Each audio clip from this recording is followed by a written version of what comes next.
We certainly have been consumed with the coverage and the aftermath of what went on in Kalamazoo on Saturday night and early Sunday morning, still asking a lot of questions. Meanwhile, folks who knew the victims of this shooting in Kalamazoo County on Saturday night are still reeling from all of this. And joining us now to talk a little bit about those folks is Jennifer Bowman and Dillon Davis of the Battle Creek Enquirer, who've been busy covering this story like a lot of people have. Good morning. Good morning, Richard. Good morning. Boy, this situation is difficult, and one of the jobs of folks like you is to try and find the story amidst all of that grief, and that's a tough part of the job, and you two have been among those that have been doing that this week. Yeah. We were both in the office on Sunday, waking up to that. You know, you're seeing that on the phone, and he's out driving. You went out to Kalamazoo County, and I stayed in the office. And one of the first things you do is once those names get released, you are making that dreaded call of, making phone calls to people, and you're the last person they want to hear from. Right. Yeah, it's difficult. But we, even though we're 30 miles away from Kalamazoo and maybe more of a distance from some of those locations, here we are with a stark reminder about how we really are all in this together in this region, because a number of the folks whom we lost are from Battle Creek. Right. Yeah, I mean, it was, just to see the names come out and see it was just a kind of a slow crawl on Sunday of, hearing the number of victims and, thinking, hearing the number was 6 and thinking, there might be a 14-year-old girl that, was initially, somebody said that she had died, and then, it turned out she wasn't. And that's quite a story in and of itself. It is. Yeah. And then just trying to track down these families, and there were more than a few people that I called that had no idea, and that's a really tough call to make. When they call, I had a lady answer the phone, "Hey, how you doing?" Just like whatever, and she was talking about this person, and I was like, "Well, that she was involved," and she said no. She just, oh my God, yeah, right, and she just like hung up. It was just so startling. They're trying to be careful with releasing the names so that doesn't happen, but you can imagine that feels difficult, and that is difficult. The timing of it is difficult to do. When we come back in a minute, we'll talk about these individuals and what you were able to learn about them a little bit on the other side of this break on WBCK. It's Wednesday. 14 WBCK. We're with Jennifer Bowman and Dillon Davis from the Battle Creek Enquirer today, talking about the folks whom we lost on Saturday in this terrible incident that has gotten such attention in a crowded list of situations like this. 2 of the ladies who were in that Cracker Barrel parking lot on Saturday night were sisters-in-law, weren't they? Yes, sir. They Chris Nye is Mary L. Nye's husband, and and Mary Jo is her brother. I see.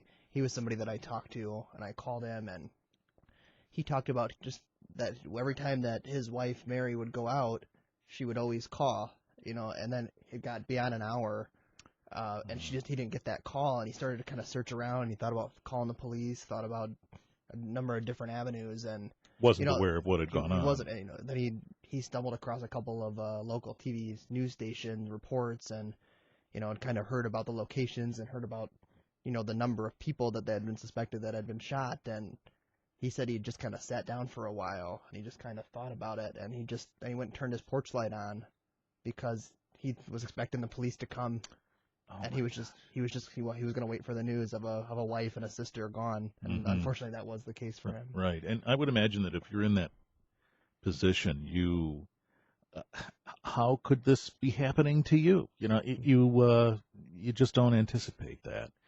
Did he give a notion that that Cracker Barrel location was where they intended to go?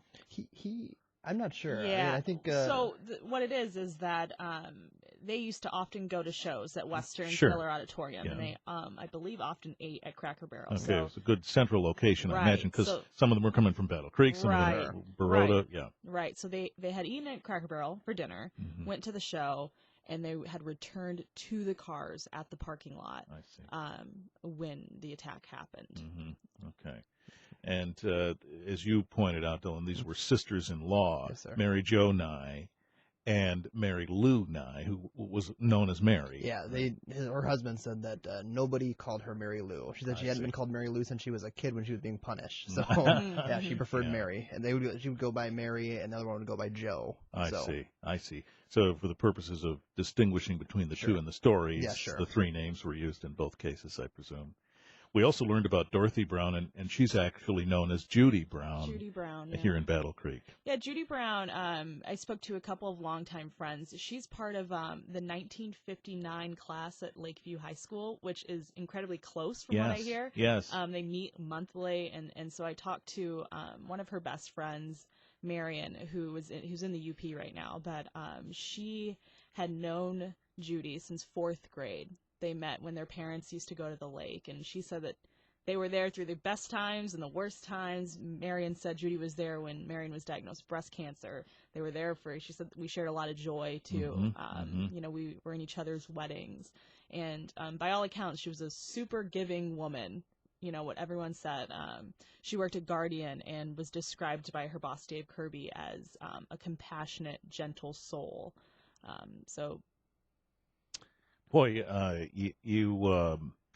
guess the thing we pull out of all of this is that these folks were just like us, you know, and we wanted to take some time to talk a little bit about them as well. Barbara Hawthorne is another one from Battle Creek who was part of that group. Yeah.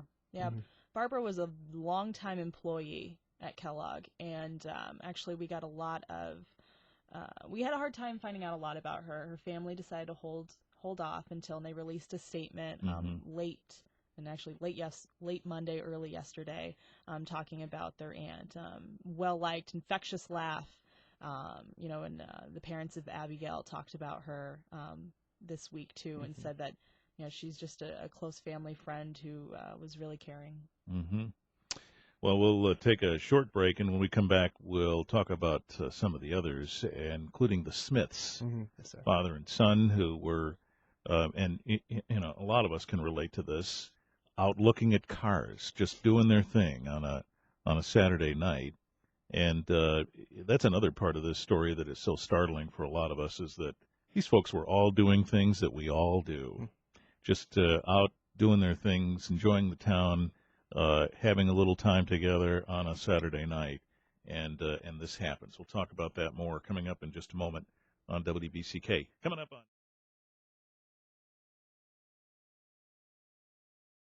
WBCK, it's Wednesday.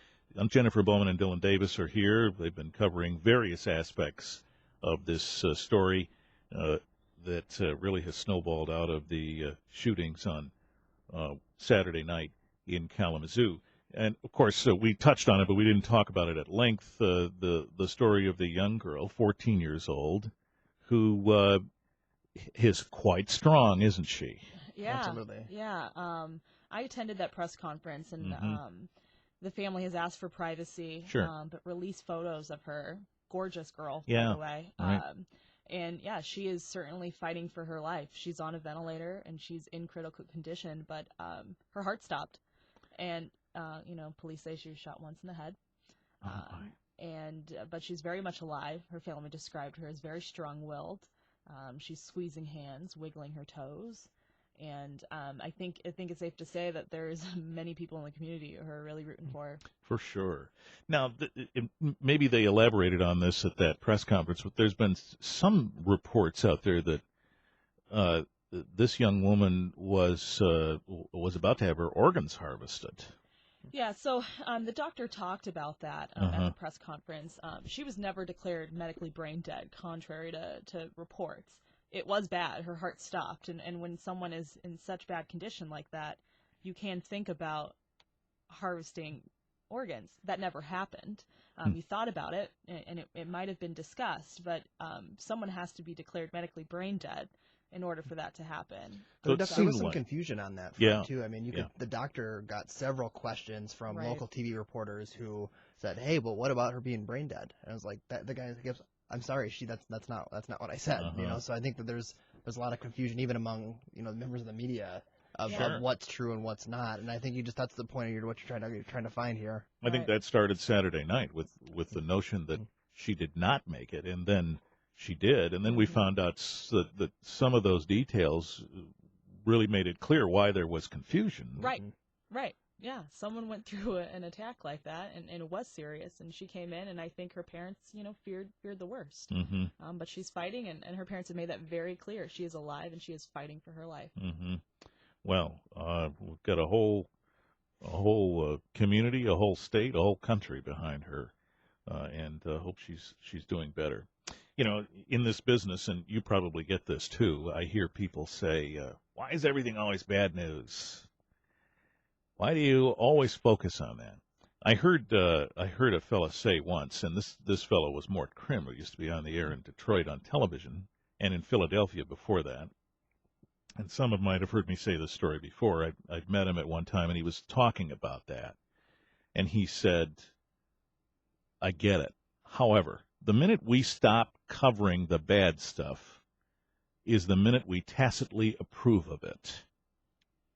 And that stayed with me all these years later because it makes a lot of sense. If we ignore this stuff, that means we kind of approve of it. Do you see what that means? Yeah. I mean, you probably I hear think that there too. is plenty of fair criticism about the cameras in the face. Yep. Almost a move to make people cry on TV, because there's people who make good TV when there's emotional. But let's not forget that 4 of these victims, one of whom is still fighting for her life, are next door neighbors, our classmates, our close friends of our community. Right. This is our community. These are the people that have been affected by this. And I think it does not, we can't just ignore that. We can't not talk about these people. And these are real people. There's kind of a stripped down sense of humanity, I think, when you look at some ways that some news outlets cover it. I mean, it is cameras in the face. It is being very close. I was at the Candlelight Vigil in Kalamazoo on Sunday, and you had certain students that would step in the way of photographers. Like, hey, we're trying to have a private moment right here. And obviously you understand a lot of the aspects of it. Right. And we were down our Facebook page, and people saying, why are you covering the shooter? Because I think that aspect of the story, you just can't ignore that. You want to talk about the victims, you want to give the victims as much press as you're able to, but why the shooter did what he did and where he came from and who he was is important too. It's not to say it's more or less. It's just it needs to be covered. And a lot of those questions still are unanswered as of today. Yeah, I lived in New England for a while and worked in radio a little bit there, and I got a call from the station where I used to work, and they asked, "Would you come on with us?" This was Monday morning, and talk about it. So I did, and one of the questions that the host there asked me was, "What's the mood in the community there?" What did you feel at that vigil? What was the mood there? Was it? It was very somber. I mean, I think it was exactly as you would expect it to be. I mean, it was very somber. There were a lot of hugs. I mean, there were people slumped over, crying on pews. I mean, and some of the speakers on Sunday were very. I mean, I think the tone was different, and I think the tone. The message they were trying to convey was that prayer and that religion was gonna help people in that time, and and even for the ones that don't embrace that message, I think it was just a coming together and kind of a oneness of a community. I was going to bring that up. That by the same token, we also see the social media pictures and things. Pray for Kalamazoo strong, the hashtag stuff, and those pictures that are being shared. There's that side of it too, the strength of the community. Did you sense a little of that? Oh yeah, I mean this community. I mean they went through hell the past couple of days. I mean I think people feel a part of it. I mean, you look at social media statuses and they say, "Oh, I'm from Kalamazoo. I was just in that area," and I think people have this sense of where they just, even if it lacks a little self-awareness, it's just. You think you were there. You feel like you're a part of the community. You feel like, hey, I've been to that restaurant. Hey, I drive by that area all the time. You always think that the mass shooting is somewhere else, right? You turn That's on true. CNN, you see it, but Kalamazoo, people who are in your community, half of the victims being from where you live, I think that's scary. Yeah. Sure is. Well, we appreciate the time you've given us, as you always do. Thank you. Thank you. Thanks. Jennifer Bowman, Dillon Davis, Battle Creek Enquirer, 820.